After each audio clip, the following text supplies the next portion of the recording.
La parola di vita di febbraio 2026 è tratta dal libro dell'Apocalisse al capitolo 21, versetto 5, là dove dice: «Ecco, io faccio nuove tutte le cose».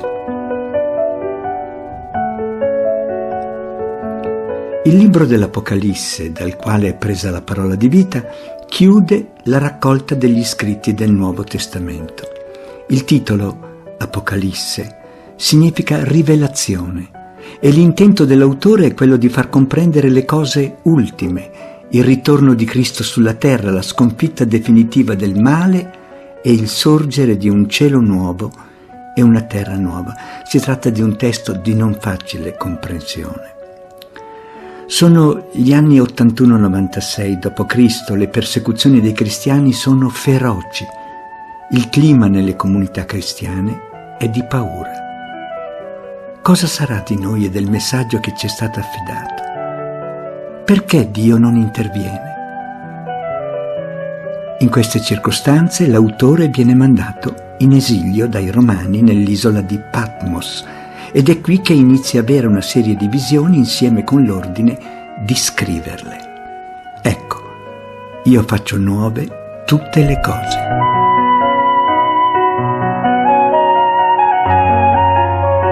Il libro dell'Apocalisse voleva dare speranza alle comunità perseguitate.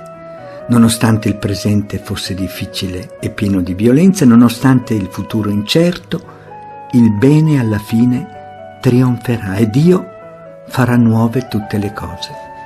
Anche oggi, guardando il telegiornale o la copertina dei giornali, lo dice Papa Francesco, ci sono tante tragedie dove si riportano notizie tristi a cui tutti quanti rischiamo di assuefarci.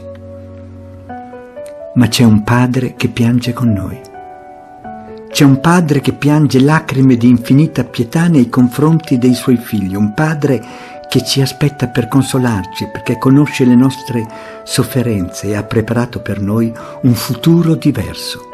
Questa è la grande visione della speranza cristiana, che si dilata su tutti i giorni della nostra esistenza e ci vuole risollevare. Ecco, io faccio nuove tutte le cose.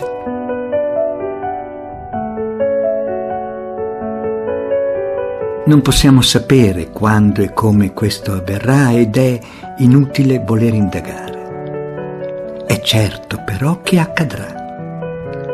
Le pagine finali della Bibbia ci mostrano l'orizzonte ultimo del cammino del credente, la Gerusalemme del cielo, la Gerusalemme celeste. Essa è immaginata anzitutto come un'immensa tenda dove Dio accoglierà tutti gli uomini per abitare definitivamente con loro. E questa è la nostra speranza. E cosa farà Dio quando finalmente saremo con Lui?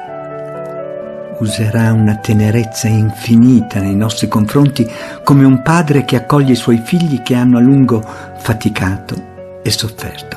Ecco la tenda di Dio con gli uomini.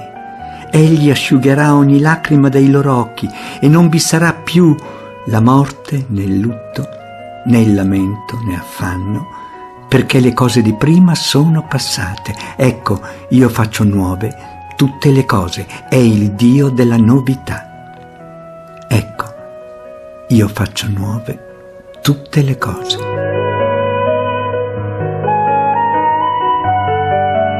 Come vivere la parola di vita di questo mese? Essa ci assicura che siamo incamminati, scrive Chiara Lubick, verso un mondo nuovo, ma che si prepara e si costruisce fin da adesso. È tutt'altro quindi che un invito al disimpegno e alla fuga del mondo. Dio vuole infatti rinnovare tutte le cose, la nostra vita personale, l'amicizia, l'amore coniugale, la famiglia. Vuole rinnovare la vita sociale, il mondo del lavoro, della scuola, della cultura, dello svago, della sanità, dell'economia, della politica, in una parola tutti i settori dell'attività umana. Ma per fare questo, Egli ha bisogno di noi.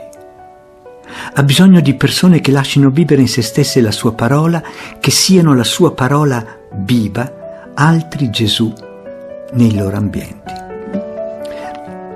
Alice una giovane cristiana, ha compreso come seguire la sua vocazione richiedesse un cambiamento profondo per permettere a Dio di agire pienamente nella sua vita e farla nuova. Come dono immenso ha avuto l'opportunità di vivere un'esperienza in India. Lì ha assaporato una gioia autentica e si è sentita immersa nella grazia di Dio anche nei momenti difficili. Dedica così le sue giornate alla preghiera, alla vita comunitaria, al servizio di volontariato. I bambini dell'orfanotrofio l'hanno colpita profondamente. Pur non possedendo nulla, mostravano un entusiasmo incredibile e le hanno insegnato molto sulla vita.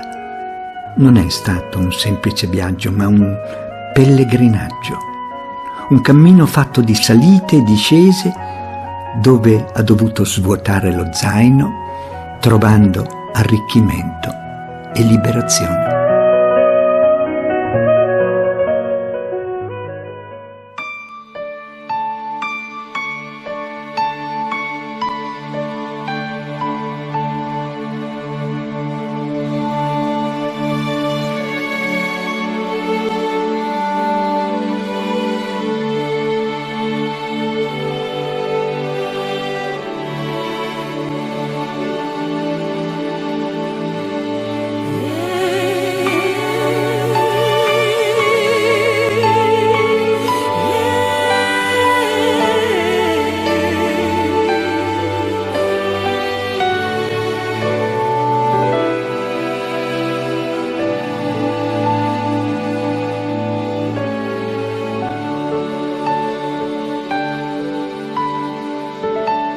The shadows they are falling, hear the evening calling. The mountains they call out to me, and the whisper of your voice